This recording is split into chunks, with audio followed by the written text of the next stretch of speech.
Oi, sim, pode iniciar a gravação.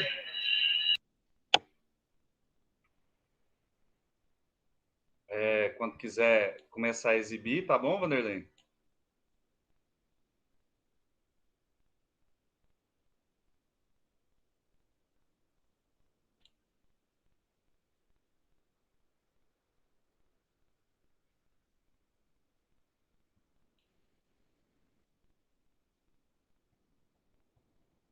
Bom, muito boa tarde a todos e todas que estão aí presentes no CBAA, CIAA. É um prazer estar aqui. Fui convidado pelo professor Humberto e pelo Dimitri para poder apresentar esse tema aí para vocês, que é escalada, né? Tudo que você precisa saber. De antemão, eu já digo que não foi eu que escolhi esse título aí, né? Ele é bem complexo de se abordar completamente, mas eu vou tentar aí passar aí o máximo que eu consigo no mínimo possível para vocês, tá bom? A respeito da escalada. Então, pode seguir, por favor, Vanderlei. Vou começar aqui com uma breve apresentação sobre mim. Meu nome é Rafael Oliveira Santa Lúcia, sou graduando de Educação Física lá na UFG e dentre as minhas experiências corporais aí ao longo do tempo, fui praticante de natação, de lutas, até que no meio da adolescência, mais ou menos, eu comecei a praticar slackline, né? E é engraçado porque o slackline ele vem da escalada, né? Mas o meu caminho ele foi inverso, né? Eu comecei no slackline e depois comecei a praticar a escalada. Fui praticante de slackline, de highline, aqui na região do Centro-Oeste, em Goiás. Foi um trabalho meio pioneiro, até realizado aí com outros amigos. E com o decorrer dos anos, assim, a prática foi levando à escalada, né? A gente foi naturalmente iniciando nessa prática. E com o tempo aí já tem aproximadamente 10 anos que eu tô aí escalando e enfim, praticando, fazendo essas atividades verticais aí. E pode passar a próxima imagem, por favor, Vanderlei? E dentro desses 10 anos aí, foram várias experiências aí que eu tive o prazer de poder viver, apesar de eu não poder me considerar, assim, um atleta, nem nada de ponta, assim, mas vamos sim dizer que eu tenho uma certa experiência, né, com a prática. Lá na UFG eu já carreguei alguns projetos de extensão, de slackline, muita gente aprendeu lá através de mim também. E hoje em dia eu dedico a maior parte do meu tempo à prática da escalada, né, do meu tempo livre. Pode passar, por favor, aí, Vanderlei? É, Bom, nesse tempo, pode passar mais uma também. Nesse tempo que eu venho praticando aí a escalada, tive a oportunidade de poder conhecer vários estilos de escalada, né? Pude escalar, como eu vou apresentar para vocês aqui, as várias formas e tipos de escalada que existem. Pode passar, Vanderlei, por favor. E, e sempre assim, com a visão de querer introduzir e trazer o máximo de pessoas possíveis para dentro do esporte, sabe? Desde o início. Então, pode passar mais uma também, por favor. Então, assim, sempre tentando trazer o máximo de pessoas, agregando e tentando introduzir isso no espaço universitário, né? Que eu vejo que é bastante complicado, mas que agora vem ganhando mais visibilidade aí com a introdução da escalada nas Olimpíadas. Então, bom, vamos começar aqui sobre o que é escalar, né? A definição do dicionário é subir. É a ação de escalar, subir ao topo. Pode passar, por favor, o slide, Vanderlei. E consideravelmente a gente pode dizer que a escalada ela é uma habilidade inerente do ser humano, né? O que isso quer dizer? Quer dizer que é uma habilidade que a gente provavelmente já nasce com ela, né? Assim como vários outros seres na natureza, a gente começa a expressar a caminhada e a escalada até mesmo antes de caminhar, a gente já está escalando, né? Muitas vezes. Inclusive, né? Existem levantamentos que dizem que até os 6 meses de idade a criança tem mais força ao premir a mão do que ao levantar, das pernas, né? Então, é uma habilidade que a gente já nasce com ela e ela é utilizada aí no decorrer dos séculos para encontrarmos alimento e para encontrarmos meios de sobreviver, até mesmo de se defender, né? Pode passar a próxima. Bom, aqui eu separei algumas imagens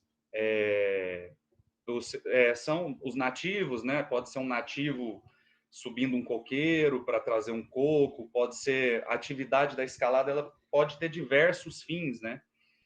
E ela pode ser realizada de diversas maneiras, com diversos equipamentos.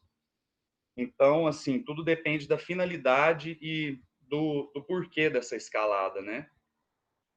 E no decorrer aí da humanidade, o ser humano vem realizando a escalada por diversos motivos, né? Desde buscar o alimento em cima da árvore, desenvolvimento dessa técnica de escalada, né? Muito apurada entre os nativos. Você vê também assim uma expressão muito forte, né? Dentro dos nativos, principalmente dos asiáticos, na aquisição e busca de mel em grandes altitudes. Então, o pessoal vem ao longo dos milênios aperfeiçoando esses sistemas de cordas naturais, de fibras, né? Até chegarmos ao modelo de escalada que conhecemos como hoje, né? Escalada moderna. E a escalada em rocha ela é apenas mais uma modalidade dessa pluralidade toda aí que a gente pode enxergar. Pode passar, por favor, Vanderlei. Enfim, aqui mais algumas imagens que eu achei interessante na natureza, né, da escalada e como ela vem se aperfeiçoando nos seres, né, durante a evolução. Os mamíferos expressando, né, de forma bem importante isso aí. Pode passar a próxima, por favor. E aqui, então, a gente chega na escalada em rocha, né, que ela foi utilizada através dos tempos para diversas finalidades. Uma delas a gente pode destacar, além da alimentação, é a sobrevivência, né? Quem tinha habilidade de subir, de trepar por uma parede íngreme na antiguidade, ela tinha a capacidade de sobreviver. Existiram diversas tribos que se estabeleceram em montanhas, então desenvolveram acordoamento, sistema de cordas e proteções e formas de se estabelecerem dentro das montanhas, né? Que é o caso de tribos de pigmeus na África, e, enfim, com o decorrer desse passar, dessa evolução da prática, chegamos até a escalada em rocha, né? E a escalada em rocha, ela se varia em diversos sistemas, e todas essas formas de escalada são de difíceis nomenclaturas e compreensão, até porque muitas delas ainda não foram traduzidas. Então, é importante se atentar, porque um pequeno detalhe a gente pode deixar de ter um entendimento do que a gente está abordando quando a gente fala em escalada, né? Inicialmente, a gente tem escalada artificial, escalada em livre, e da escalada em livre, que é a escalada, vamos assim dizer, utilizando apenas o próprio corpo, né? Saíram vários modelos até que chegou ao modelo olímpico esportivo que a gente conhece hoje. Pode passar, por favor, Vanderlei. Bom, aqui é o equipamento básico utilizado na escalada, né? Hoje em dia, na escalada moderna em rocha, é utilizada a sapatilha de borracha. A borracha ela vem sofrendo diversas modificações aí com o decorrer dos anos, e a utilização do pó de magnésio. O pó de magnésio ele seca, tem uma propriedade secativa nas mãos, né? Então, no decorrer da escalada é muito importante ali que o praticante vai passando a mão no magnésio, né? Você sempre vai ver o escalador com um saquinho de magnésio ali sempre por perto. Pode passar, por favor. Bom, aqui eu acho importante a gente diferenciar o montanhismo do hiking e da caminhada, né? Muita gente, quando escuta falar sobre montanhismo, tem a impressão que é a mesma coisa que hiking, né? Enfim, o hiking, ele é uma disciplina dentro do montanhismo, entendeu? Dentre diversas outras modalidades que são utilizadas na prática do montanhismo. Dentre elas, a gente pode citar, por exemplo, o esqui, é uma prática dentro do montanhismo, o trekking, o próprio hiking, né, como eu mencionei. Enfim, então o montanhismo ele é uma série de técnicas que englobam essa prática, né? Que é a prática de explorar as montanhas. E quando você está explorando a montanha, você tem diversas formas de abordar, né? Você pode ir pelo caminho mais fácil, pelo caminho mais complexo, pelo caminho mais íngreme, né? E com o decorrer dos anos e a evolução dos materiais, a gente foi conseguindo conquistar terrenos mais técnicos, né, dentro das montanhas e mais íngremes.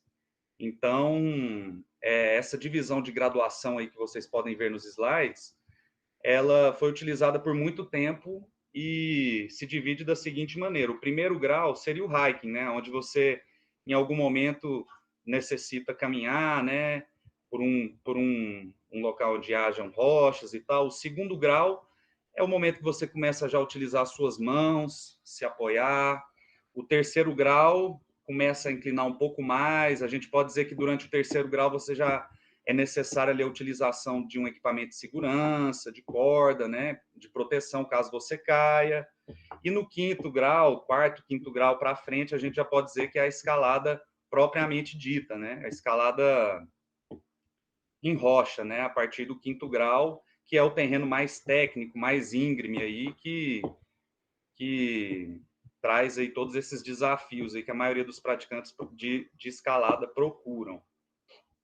Historicamente, os montanhistas evitavam ter que escalar em rocha, né, para chegar no cume, no topo da montanha, sempre procurando o caminho mais fácil, né? Mas como eu disse aí, com o decorrer e a evolução desses materiais e desses equipamentos, os praticantes tornaram a prática um esporte por si só, né? Então, hoje em dia, existem os praticantes que buscam ascender e subir essas montanhas pelas faces mais íngremes, né? E tentar atingir o cume pelo local mais complexo, né?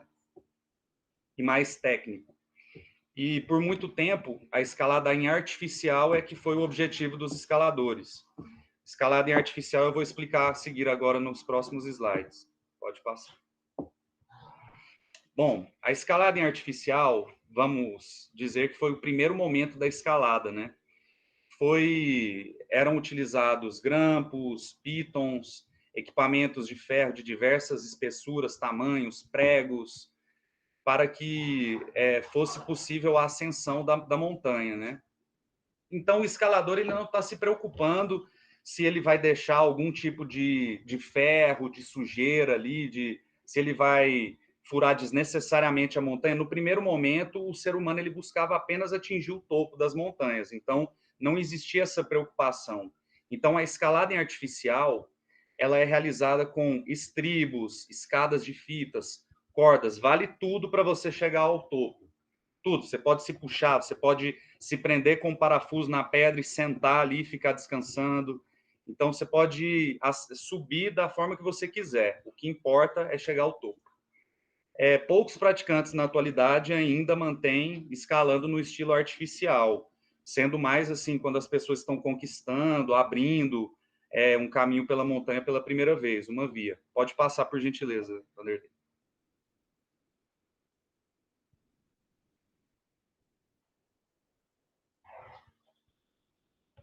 Pode passar, por favor. E a partir de um certo momento, né, alguns escaladores foram notando que existia a necessidade de se escalar sem que se impactasse tanto a rocha, né, que se levasse grandes quantidades de ferro e de pregos para conseguir subir. Então foi se começando a respeitar mais a montanha, né, e as práticas, de modo que com o tempo e o aperfeiçoamento do material de proteção de queda, as cordas, a dinamização das cordas, né, que permitem que o escalador caia sem se ferir, sem ter um impacto muito severo. Com o tempo, isso foi se evoluindo e permitindo a escalada em livre, que seria utilizando apenas as mãos e os pés, a sapatilha, né? Então, você vê que a corda e o equipamento ele é utilizado apenas caso o participante venha a cair, a sofrer uma queda. E é importante frisar também o termo cadena dentro da escalada, que é basicamente a busca dos escaladores, que é subir sem cair. Então, muitas vezes você vê um escalador subindo, caindo diversas vezes, o equipamento vai segurar ele ali, vai ter várias quedas, e ele está buscando subir até o final, encadenar, realizar em sequência ininterrupta todos os movimentos daquela sequência de rocha. Então, essa é a escalada em livre, que ela é buscada. Então, muitas vezes, os escaladores demoram anos nesse processo de poder encadenar uma via. Tem vias que são projetos de vida de escaladores, poder subir um trecho de rocha sem o auxílio da corda, provando a si mesmo que apenas a habilidade das próprias mãos ali é necessária para subir. É importante a gente diferenciar a escalada em livre do free solo, que seria a prática da escalada sem corda e sem equipamento de segurança. Tem muita confusão nessa terminologia. O free solo é que é a prática de se subir sem nada. A escalada em livre é a tentativa de subir na rocha sem precisar se apoiar ou utilizar da corda, utilizando dela apenas quando necessário. Pode passar, por gentileza, Vanderlei. Ó, aqui mais uma imagem da Emily Harrington, né, escalando. Você pode ver que tem a corda ali abaixo dos pés dela, né? Ela está pisando ali, escalando em fenda. E tem o equipamento entalado, né? As costuras ali, caso ela sofra uma queda, ela vai ficar pendurada. Então, ela não está em free solo, ela não está arriscando a vida dela a ponto de morrer. Ela está dentro ali de um território que ela sabe que ela consegue subir e que ela vai sair dali e as chances de risco são bem baixas. Pode passar, por favor. Bom, dentre as formas de se proteger e escalar, né, várias foram as formas utilizadas no decorrer dos tempos, né? A escalada tradicional, ela é utilizada na maior parte das montanhas porque sempre a gente procura as fendas, né, que são as linhas naturais ali na rocha. Então, pelas fendas, a gente consegue entalar essas peças de metal, né? Então, essa fraqueza, esse caminho mais fácil que tem ali pela rocha, ele permite também que a gente entale esses pedaços de ferro e caso a gente sofra uma queda, a gente está preso nesses pedaços, né? E existem uma gama completa de equipamentos, podendo variar de R$ 10.000 para cima, um set de equipamentos desses aí. Mas, assim, tudo tem que ter muito conhecimento para se escalar em tradicional. Pode passar, por favor. E é um tipo de escalada bem arriscado, né? Como você pode ver, do lado esquerdo é o contraste de uma proteção normal hoje em dia, né? Que é furadas. Fura-se com furadeira na pedra e coloca-se o mosquetão e depois passa-se a corda. E do lado direito você vê as proteções em móvel, né? Em contraste, que são as que você vai entalando. Aonde existe uma ética na escalada que aonde a gente utiliza a proteção imóvel, a gente não vai furar, justamente para preservar o mínimo impacto durante a nossa prática. Pode passar, por gentileza. Aí é mais um exemplo de um camalô, que é um dispositivo de ferro, em que ele comprime e ele se expande dentro da fenda. Então, ele entala lá dentro.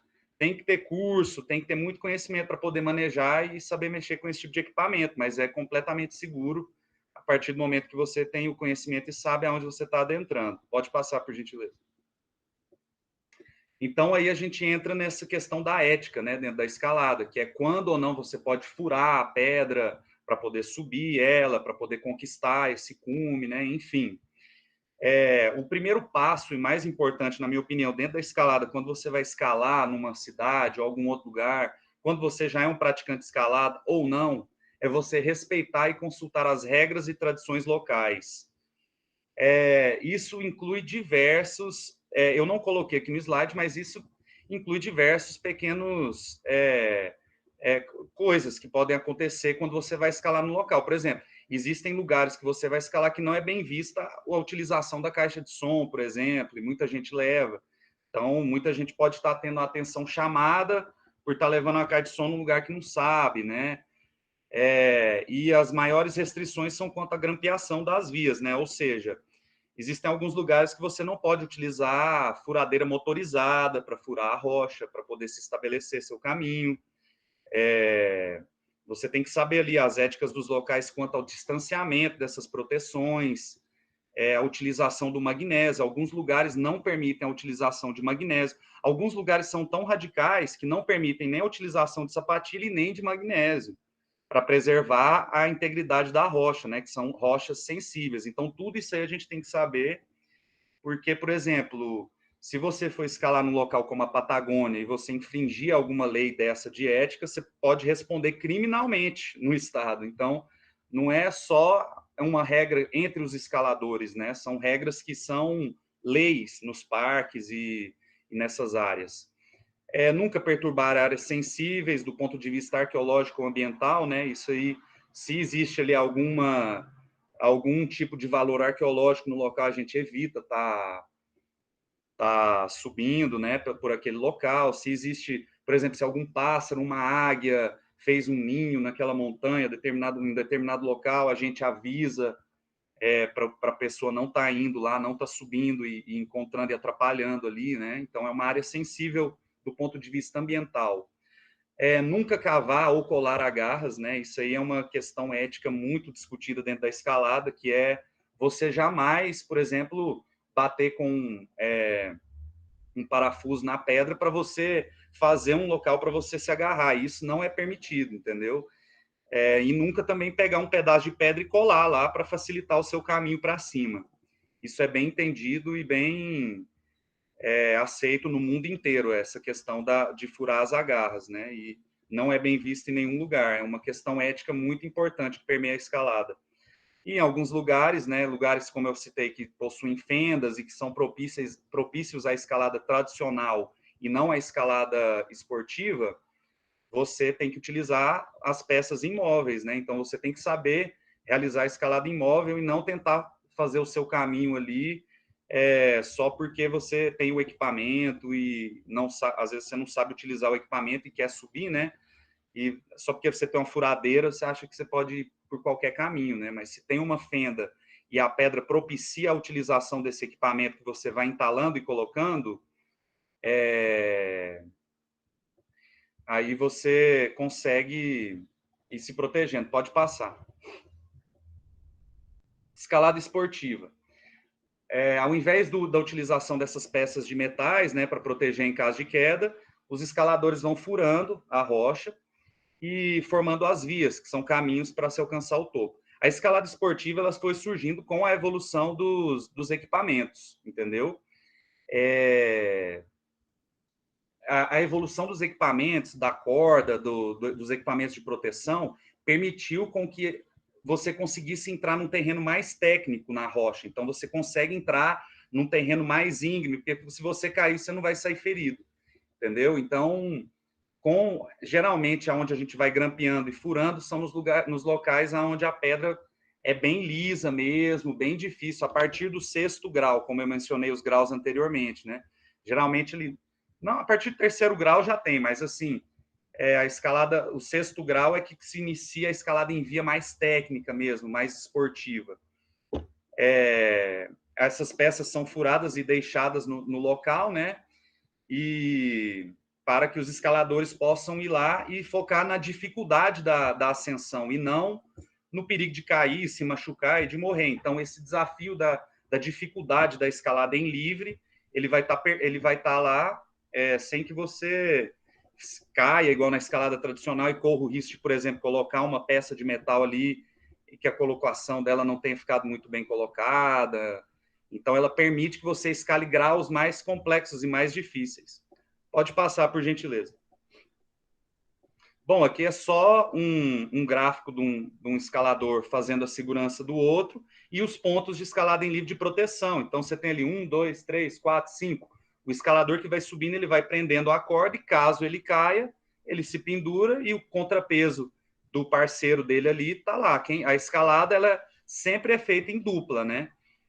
De vias, a não ser que seja uma escalada em free solo, que aí já são outras terminologias mais complexas, né? Que o cara vai sem nada, mas isso é muito raro dentro do mundo da escalada. Essa questão da pessoa tirar a corda e sair escalando, isso aí é muito, muito raro, assim, a gente vê, poucas pessoas têm coragem e conseguem realizar isso aí, mas a gente escuta muito, né? As pessoas acham que é muito perigoso. Pode passar, por favor, Vanderlei. Bom, aí a gente vê o bouldering, né, que é a escalada em rochas menores e livre de cordas. Então a gente leva os crash pads, que são colchões próprios, eles são todos feitos nos materiais propícios para escalada e essa prática ela nasceu como um treinamento para escalada em big wall, de paredes, de vias, de montanhas. Então, foi uma escalada que começou como um treinamento e que hoje em dia é praticamente um esporte por si só. Aqui em Goiás mesmo, aqui em Pirinópolis, em Cocalzinho, é um dos maiores acervos de quantidade de bouldering do mundo. A gente recebe atletas aí do mundo inteiro que vem escalar boulder aqui, que vem subir pedra de 2, 3 metros de altura. O cara sai de qualquer lugar do mundo e vem praticar isso aqui. Então, no bouldering, o foco é realmente a dificuldade do movimento e a beleza, ali, a estética da rocha. Então, procura-se uma rocha que tenha realmente que seja inclinada, que seja difícil, e aí tem toda uma graduação à parte, é uma escalada de dificuldade, o grau inicial já é bem elevado, bem puxado fisicamente, mas é para todos, entendeu? Assim, e treinando um pouco, indo numa academia de escalada, você consegue adentrar na prática de bouldering e com os anos aí praticando, né? Dimitri, esse aí é difícil mesmo. Pode passar, por favor, Vanderlei. Aí mais uma imagem aí da atleta Nina Williams praticando boulder. Vocês podem ver os colchões aí embaixo, né? Caso ela caia. Geralmente fica ali o parceiro ali, o parceiro fica do lado ali, dando uma segurança de corpo também, para proteger a nuca. Às vezes a pessoa cai meio numa posição meio errada, assim, mas basicamente tem muito poucas acidentes, assim.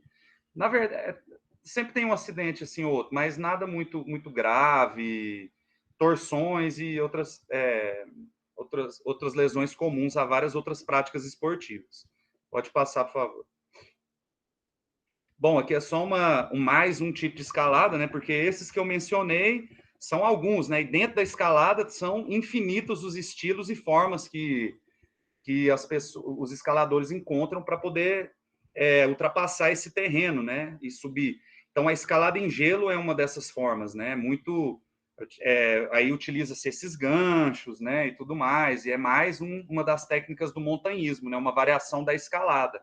Escala-se cachoeiras de gelo, os caras conseguem com equipamento, assim, tem muito louco. Pode passar, por favor. E aqui o Free Solo, né, que foi o filme que ganhou o Oscar, né, de melhor documentário. E aí realmente é uma escalada de alto nível. O atleta ele vai sem nenhuma proteção, né? Ele leva só ali o magnésio dele, a sapatilha. E são raros casos, mas sempre tem esses fenômenos aí, né? Essa galera que inicia e que não tem dificuldade e assim se não me engano esse atleta já fizeram até alguns estudos, né? Ele tem até algumas deficiências no cérebro na questão do medo, né? Então ele não sente medo e ele é um escalador assim de ponta. Então ele realizou grandes feitos, grandes montanhas que só foram escaladas até hoje assim artificial com utilização de corda pendurando, ele vai lá e sobe só na ponta do dedo e na sapatilha. E assim tem vários outros, tem os que sobem prédios, né, buildering, e várias outras práticas e variações de escalada, né, no decorrer do tempo. Pode passar aí, por favor. Bom, agora nessa parte, eu reservei para falar um pouco, né, como a escalada foi um esporte olímpico, de falar na evolução do esporte da escalada em rocha, como ele veio a ser agora, né. Então, a gente consegue observar que com o surgimento da escalada indoor, teve uma acessibilidade muito maior, né? Surgiu o para-climb, né? Que é a escalada para quem tem algum tipo de impedimento, né? Então, a gente vê que a escalada indoor ela é mais inclusiva, né? Em diversos sentidos, mas a escalada em rocha ela pode ser realizada por quem está iniciando também deve ser buscada, né? Tem muito essa dúvida nas pessoas, né, de que eu preciso escalar muito tempo para mim poder ir para a rocha. E não, na rocha você tem todos os graus de dificuldade, assim como no indoor, né, nas agarras artificiais. Então você tem a dificuldade, o grau do 1 ao mais elevado grau, que pode ser tanto na rocha quanto na academia. E a escalada indoor, né, com a criação aí das agarras artificiais, ela no modelo olímpico, ela foi dividida em 3 práticas, que seria o lead, ou a escalada esportivas de vias, como eu expliquei, que é aquela que que é mais protegida, né? Que a pessoa vai, em caso de queda, ela se protege com a corda. O bouldering, que é a dificuldade mesmo, né? São as agarras pequenas, uma inclinação maior ali das rochas. E o speed, que é a velocidade. Pode passar, por gentileza. A escalada indoor surgiu no Reino Unido em 1964 por um professor da área da educação física, na Universidade de Leeds. Ele fixou algumas agarras de pedra nos corredores da universidade. E hoje em dia a prática estreou como esporte olímpico, né? Atualmente, para se conseguir uma medalha olímpica masculina ou feminina, né, foram liberadas 2 medalhas. O atleta ele deve ser o melhor dentre as 3 categorias. É tirada um balanço, né, do desempenho dele dentro dessas 3 categorias que eu expliquei. E a primeira academia de escalada do mundo foi a Vertical World, em Seattle, em 1987. Pode passar, por gentileza. Então, é o lead, né? A escalada esportiva, como eu falei mais cedo, que é realizada em rocha também, né? Tem os trechos. E ela é realizada também dentro das academias. E são feitos aí esses caminhos.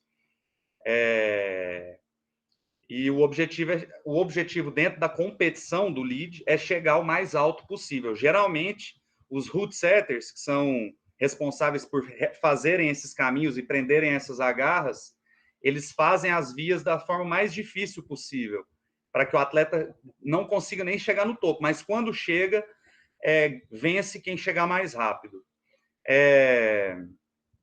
O escalador ele tem que ir se costurando, né? Tá tudo preso lá, os grampos na parede lá artificial, assim como na rocha, ele vai se prendendo e se protegendo, e esse grampo tá ali de 2 em 2 metros, você vai se protegendo ali, caso você caia, é perfeitamente seguro, desde que esteja tudo correto com o equipamento e quem estiver fazendo sua segurança saiba o que está fazendo. Pode passar, por favor. Aí a Miho Nonaka, né, competindo no lead, e é isso, ela vai se costurando ali, que é o contraste do top rope, que é quando no speed, né, que eu vou falar em breve, no speed a corda ela já vem presa de cima, então o cara ele só preocupa em subir correndo a parede, que ele está protegido automaticamente por um dispositivo de segurança lá, que prende ele, na hora que ele solta ele já está preso. Tem esse equipamento, né, que segura a corda e ele se prende por cima. Agora aqui no lead o atleta ele tem que ir passando a corda e se protegendo. Inclusive, se passar e não proteger uma dessas, perde ponto. Não vale. Então, tem que chegar o mais alto possível. Pode passar, por gentileza. Bom, e aí é o speed, né? Que é uma prática antiga. Ela vem sendo realizada no decorrer dos tempos de diversas maneiras, né? O ser humano ele tenta escalar e competir na velocidade em postes, escadas, paredes, montanhas, pedras. E na parede, no muro artificial, não poderia ser diferente, né? Então, foi agregado essa modalidade nas Olimpíadas. E é uma das modalidades que os participantes e atletas têm que participar para poder subir. Como eu disse, eles só se preocupam em subir o mais rápido possível, porque não tem preocupação com ir se protegendo e fazendo a própria segurança. Eu vou tentar passar um vídeo aqui agora de speed aqui para vocês verem aqui, que é bem rápido mesmo. Deixa eu só colocar aqui.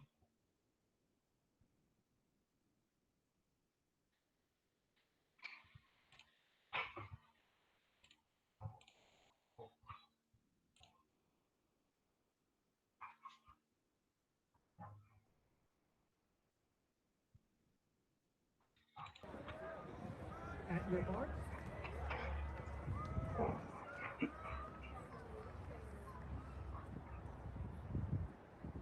Ready? Come on, boy, show us what you got. We're moving as fast as lightning in the close race.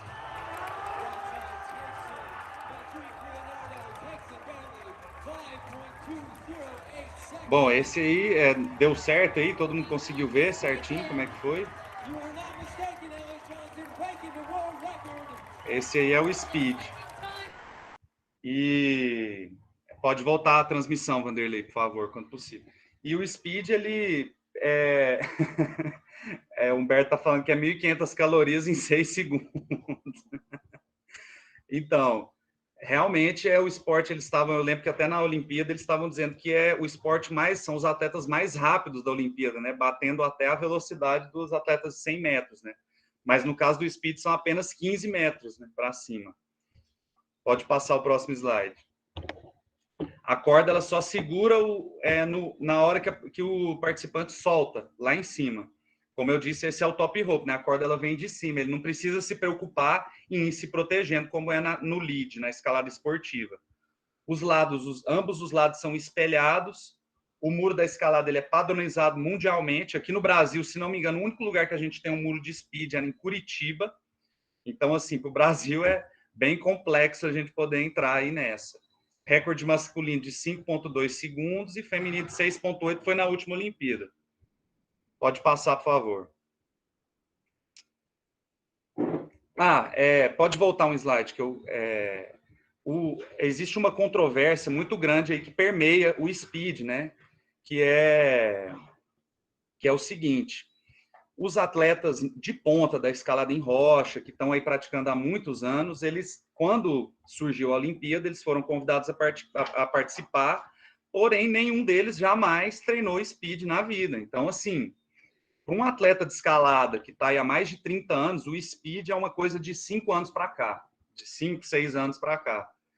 Então, os maiores atletas, os mais fortes, a gente pode dizer que esse modelo atual olímpico, né, da Federação de Escalada, ele é controverso, porque ele não aceita que o escalador mais forte vença, assim, vamos dizer, ele faz um balanço dessa técnica do speed, e isso dentro da Olimpíada foi muito controverso, muito falado, porque os atletas que eram os preferidos não foram os que ganharam a medalha olímpica. Na verdade, no feminino foi, mas no masculino o speed ele alterou muito o resultado do masculino, em contrapartida do lead e do boulder, porque o lead e o boulder, um escalador que já pratica ali escalada há muito tempo, ele vai ter a força na mão, ele vai se virar e ele vai subir aquele caminho ali. Agora, no speed, é uma disciplina completamente diferente. Então, você forçar um cara que treinou a vida inteira e que achou que a escalada era isso, não tem como se aplicar essa regra e fazer essa média entre todos os atletas ali sem que seja injusto, né? Mas dizem que isso vai mudar nas próximas edições, porque a gente tinha apenas 2 medalhas, né, para o nosso esporte nessas últimas Olimpíadas. Pode passar agora. E aí é o bouldering, né, que é bem simples de entender, novamente a corda ela é dispensada, os colchões embaixo, pode passar o slide. Segue os mesmos princípios da prática do bouldering na rocha, dispensa o uso da corda. O atleta entra, são 4 boulders, ele tem 5 minutos em cada um. No meio do caminho dessas agarras, ele pode atingir uma zona, que já garante a ele meia pontuação. Se ele atingir o topo, ele tem 2 pontuações. E aí são 4 boulders. Ele tem que, além de tudo, participar desses 4 boulders, ganhar, subir, dar o topo aí nesses 4 boulders. E aí, na hora que ele desce, quem vai vencer, assim, se tiver empate, vence quem fez em menos tempo. E no final é feita uma média e o atleta olímpico que vai ganhar é o que pontuar melhor aí nessa média, né? Mas como eu disse, esse modelo olímpico ele está bem controverso, porque ele não contempla os atletas que vêm treinando há mais de 20, 30 anos e competindo quando a escalada ainda não era olímpica. Então, a introdução do speed foi uma polêmica muito grande, uma controvérsia muito grande dentro da Olimpíada. Pode passar, por favor, não sei. Bom, é isso, gente. Vanderlei, se você puder colocar no segundo slide lá, eu disponibilizo aí meu e-mail aí para quem tiver interesse em conhecer a escalada, ofereço aí qualquer informação que você precisar, que você necessitar, pode me procurar aí através desse e-mail aí que eu estou disponibilizando. E é um prazer poder estar aqui e informar vocês um pouco mais sobre como é essa prática.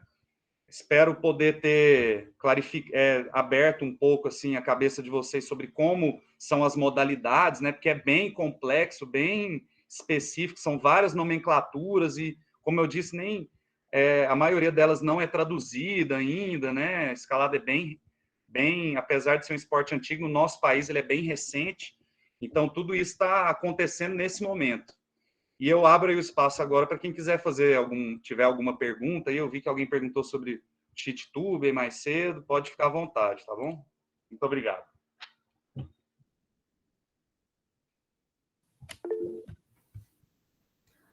Oi. Primeiro, Rafael, muito obrigado, meu querido. É um prazer te conhecer agora, não pessoalmente, mas pessoalmente e virtualmente. É um grande prazer. Muito Valeu, bom. Dinho. Eu perdi o comecinho, né? Porque eu estava chegando de uma aula, mas consegui ver a maior parte do que você apresentou. A Lalesca tem uma pergunta para você. Lalesca, fica à vontade, abre seu microfone. Ok, obrigada. Primeiramente, boa tarde. Parabéns pela apresentação, Rafael. Obrigado. Você está em Pirenópolis agora? Sim, eu estou vivendo aqui. Isso, da hora. Eu queria te perguntar como que você avalia o crescimento da participação de mulheres na escalada em Goiás, assim? Como que você visualiza isso? Você que está mais à frente aí da escalada. Então, eu posso te dizer que majoritariamente a escalada ela é feminina no estado de Goiás hoje em dia, né? Se você observar aqui em Cocalzinho mesmo, toda vez que eu saio para escalar ali no morro, eu só vejo mulher escalando, turmas e turmas. E assim, a mulher se adapta muito bem, gosta muito, apesar de haver uma discrepância, assim, mas entre quem faz entre o homem assim ser mais forte, né? Tem essa ideia, né? E na escalada isso se concretiza através dos graus, né? Mas o que a gente vê é que muitas vezes, por exemplo, a mulher ela vai escalar e eu vou te dar um exemplo aqui, por exemplo. Teve um boulder aqui, uma pedra que ninguém conseguia subir ela em livre por muitos anos, né? Nenhum homem, nenhuma mulher e tal. E essa pedra ficou meio esquecida, um boulder aqui. E veio uma amiga minha, Jordana, ela foi e subiu essa pedra. E depois que ela subiu, os caras tudo começaram a falar que começaram a ir lá, a tentar. Aí conseguiram, aí falaram que a graduação era menor, não era tão difícil. Então tem todo esse embate masculino, feminino dentro da escalada, e as mulheres representam muito, porque são realmente muito fortes. E para ser sincero, assim, assistir escalada esportiva, eu prefiro assistir o feminino porque o nível técnico é muito melhor, muito mais interessante você assistir a forma como elas escalam ali, sem mais técnica, utilizando mesmo os princípios de colocar o calcanhar, de pisar da forma correta, ao invés de ir na explosão, né? Então, eu acho muito massa. E acho que a participação das mulheres ela é muito expressiva dentro da escalada e acho que no futuro tudo está demonstrando que vai ser a maior parte dos escaladores vai ser tudo mulher mesmo. Legal. O Rafa, primeiro o Leonardo Madeira, que é professor lá em Diamantina, lá na graduação, ele está te convidando para ir para lá. E eu vou dizer, cara, lá é meca. Eu vou. Lá é um nível de escalada meio absurdo. Eu vou dizer que o Léo, cara, ele só escala, velho. Esse papo de universidade, ele só arrumou um lugar para escalar. Mas eu tô devendo uma visita para ele lá. O Lalesca, para você tem para dizer o seguinte, tem um artigo bem bacana que saiu sobre as mulheres escaladoras. Não sei se você já teve a oportunidade de ler, a gente publicou esse artigo ano passado, e ele foi uma pesquisa com, não vou lembrar o número, mas 200 mulheres, meu. E mostra que a escalada feminina está crescendo mesmo, tá indo forte, assim. Rafa, pessoal, se alguém tiver mais perguntas, por favor, levanta a mão e já vem aí com a pergunta. E aqui em Goiás, esse evento aí que o Leonardo mencionou, né, o Cocalcinhas, é muito expressivo. Eu acho que foram mais de 1.000 pessoas na última edição, antes da pandemia, né? E mulher do Brasil inteiro, é um evento 100% feminino. Mas, enfim, pode seguir aí as perguntas. Obrigado, Lalesca. Valeu. Muito bom. O Tiago tem uma pergunta agora. Tiago, abre o microfone e manda ver.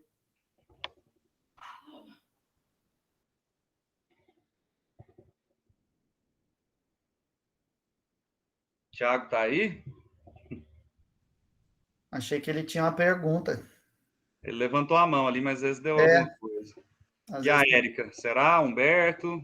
Então, uma coisa que eu queria que você pontuasse aí, que você desse a tua opinião em relação à questão da competição, cara. Eu vou dar uma opinião, eu vou emitir um parecer e você vai vou comentar. Realmente tem uma polêmica em relação à competição de escalada de velocidade, ela dificulta para o escalador especialista no lead ou no boulder. Mas para a televisão, talvez ela tenha sido um bom negócio. Sim, sim. Né? E por isso que os Jogos Olímpicos falaram, vamos colocar a velocidade de qualquer jeito. Já tem um posicionamento que na França vão dividir velocidade com uma medalha e boulder e dificuldade com outra, né? A tendência é essa, né? Pelo que tudo indica, vai ter essa divisão. Eu, pessoalmente, eu acho muito massa o speed. Sim, se eu tivesse oportunidade, eu acho que eu ia praticar, ia curtir, acho legal a prática, mas eu também entendo o lado de quem... Porque a prática da escalada, quem escala o lead e o boulder, geralmente, se o cara é bom, ele é bom nesses dois, entendeu? Ele vai ter um desempenho alto nos dois, porque é a prática ali, né, do que a gente é acostumado. Agora, o speed é uma prática que fica um pouco fora, mas eu achei justo essa forma de exibir, de mostrar, achei que foi válido pra caramba, e acho massa o speed, pessoalmente, assim, essa é a minha opinião, né, mas tinha que exibir essa controvérsia aí, né, que ocorreu, mas acho que nas próximas edições vai ser sanado isso aí. Legal. O professor Humberto, ele tem um questionamento, ele queria que você falasse um pouco sobre a questão da escalada paralímpica, pessoas com deficiência. Fala aí um pouquinho para ele. Bom, o que eu sei dizer? Não é nem paralímpico, né? No caso do Humberto, ele falou que ele é baixinho, né? Mas, mas os baixinhos, eles têm muito espaço, sim, dentro da escalada. Obviamente que a maior parte dos desafios são mais fáceis para quem é mais alto mesmo, né? Assim, mas quem é baixinho geralmente tem muita facilidade também, principalmente quando vai chegando nos graus mais altos, né? Porque aí o cara, ele começa a pegar aquela força que ele não precisa mais estar agarrado na pedra, ele pode se desprender, pular e se agarrar no outro ponto da pedra. E quem é menor consegue fazer isso com mais facilidade. Então, no alto nível, os baixinhos são muito fera, porque se você for olhar os japoneses dentro da escola japonesa, né, dentro do esporte escalada, né, do bouldering em rocha, se você for olhar assim, o que esses caras fazem, os japoneses, eles abrem boulders que quem é grande, assim, não encaixa, o cara não entra, ele não consegue pegar nas agarras da mesma forma e do mesmo tamanho. E outro fator, assim, sobre a escalada paralímpica, eu conheço um atleta que o Luciano, de Brasília, ele não tem uma perna. E se você vê, assim, ele escala guia 7º grau, escala V5, V4. Então, tipo assim, o cara não tem uma perna. É um desafio a mais para ele? Mas, assim, a escalada, o que tem que ser entendido é que a escalada é um desafio para todo mundo. Se você for tentar se basear no que o outro está conquistando, você não vai curtir a escalada, porque vai chegar um menino de 10 anos de idade, entendeu? Como vem acontecendo por diversas gerações, chegam as crianças, a nova geração de 10 anos, e expandem o grau da escalada. Então, o grau da escalada está sendo expandido. Eu não coloquei aqui uma tabela de graus aqui durante a minha explicação, mas o grau da escalada ele é expandido pelas novas gerações. Então, os caras ficam velhos, vem as crianças e sobe o caminho ali. O cara tem 13, 15 anos e escala o que o cara demorou 40 anos para subir. Entendeu? E a gente não entende por que isso acontece. Mas, assim, a gente tem uma compreensão, né, de que o corpo, a adaptação... Agora, eu não sei te dizer dessa possibilidade para a Paralimpíada, né? Agora, eu sei que na rocha eu tenho esse exemplo desse amigo meu, e, inclusive, eu tenho vários outros exemplos também de pessoas com sobrepeso que iniciam na escalada, mas a gente que é da educação física, a gente sabe que tudo é um exercício de alta intensidade para um cara que tem um sobrepeso, é um exercício, e para você adaptar um treino de escalada para uma pessoa que tem sobrepeso, geralmente você vai ter que ter uma paredinha mais inclinada para frente, num grau mais positivo, para que você não tenha ali muito risco de lesão e o cara também não se sinta desmotivado, porque ele não vai ter nenhuma glória ali, nenhum momento de glória, né? Porque vai só sofrer. Então, assim, tem que ser adaptado, mas a escalada ela é difícil, porque tem essa dicotomia da dificuldade, né, dentro da escalada, né? Tá dentro, tudo envolve a dificuldade, mas o que eu falo é o seguinte: não se baseia nas conquistas dos outros, busca as suas conquistas dentro do seu, qual é o máximo que você consegue escalar dentro da sua vida. Você não precisa ser o mais forte, o atleta mais expressivo, entendeu? Igual eu falei, se você for entrar por esse caminho, você vai ter para si que só se pode começar a escalar com 10 anos de idade, com 6 anos de idade hoje em dia, entendeu? É bem legal que o Rafa colocou tudo isso, pessoal. Primeiro, a questão do mais baixo. Só para você ter uma ideia, Humberto, o Belê, que é o André Berezowski, um dos maiores escaladores esportivos do Brasil, ele tem 1,65 m, cara. Ele ganhou 8 vezes o Campeonato Brasileiro. 1,65 m de altura. Então, a altura não é realmente um fator determinante do insucesso, não. Muitas vezes ela é até do sucesso, tá? Tem poucos escaladores de alto nível que são muito altos, com mais de 1,90 m, assim, é mais difícil para o cara, tá? Para a pessoa. A outra coisa, em relação à Paralimpíada, né? Existem diversos atletas e escaladores com deficiências, diversos. Então, na minha dissertação, tinha um garoto de 13 anos que escalava super bem. O Rafael Nishimura, que é o presidente da ABE, Associação Brasileira de Escalada Esportiva, ele tem uma deficiência terrível e ele foi vice-campeão mundial de escalada paralímpica. Né? Então, existe já o esporte paralímpico da escalada, está bem desenvolvido pela Federação Internacional. E é mais fácil até entrar nos Jogos Paralímpicos, a escalada em 2024, do que o skate e o surf. Porque o nível dos campeonatos de escalada já estão bem mais organizados. Tá? E o Brasil tem atletas mesmo aí competindo na escalada paralímpica, né? Isso tem um desenvolvimento. Tá? É só para ajudar ali. Lalesca, eu não sei se eu te mandei algum material, mas vamos conversar aí para eu te mandar uns materiais. Eu acho que eu já mandei, não sei. Para a Lalesca que está fazendo pesquisa sobre isso. O que eu acho, assim, discutir a escalada paralímpica no Brasil é bem complexo, né, nesse momento, porque a gente, como eu disse, o speed, a gente tem uma parede de speed no Brasil, e o speed não é paralímpico. Então, você imagina, assim, quando a gente tiver uma estrutura, né, e se tornar um esporte mais praticado, aí a gente vai ter, eu tenho certeza que para o Brasil vai melhorar, mas acho que na Olimpíada o Dimitri já pontuou, e provavelmente nas próximas vai ter, sim, porque tem cadeirante que escala, e o cara usa os membros superiores ali, tem vários casos aí que eu acompanho pela internet e conheço alguns pessoalmente. Beleza. Tiago Castesana, tua vez, faz pergunta. Érica, estou aguardando você a próxima, minha querida.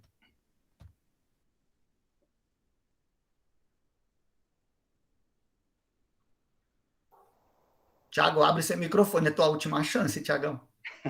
Tiago é parceiro. Cara, ele trabalha no Parque de Esportes Radicais de São Bernardo, que tem um belo paredão de escalada lá. O Diego tem uma pergunta. Érica, professor. Eu vou passar pra... Tiago, conseguiu. Fala aí, Tiago. Que eu estou aqui na Secretaria de Esportes, eu não consigo abrir a câmera, eu consegui abrir o microfone só agora, desculpa. Seria mais um comentário, porque eu acabei perguntando da escalada paralímpica, exatamente por conhecer diversos atletas e saber que tem muita gente boa, não só brasileira, que é deficiente e escala muito, né? Então, assim, no sentido de complementar um pouco o seu comentário, que realmente, se houver o interesse político, e aí não é no sentido partidário, e sim no sentido de compromisso com o esporte, né, com o esporte radical, é possível, sim, já nas próximas Paralimpíadas ter a escalada para deficientes.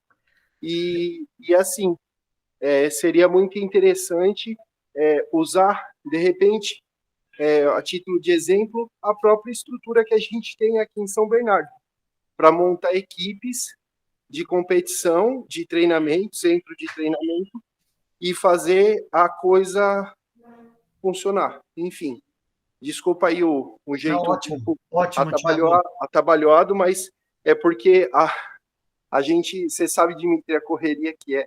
E queria só parabenizar todo mundo, porque realmente, de tudo que eu estou conseguindo participar, a minha intenção no próximo congresso é eu estar participando com algum trabalho, com alguma apresentação.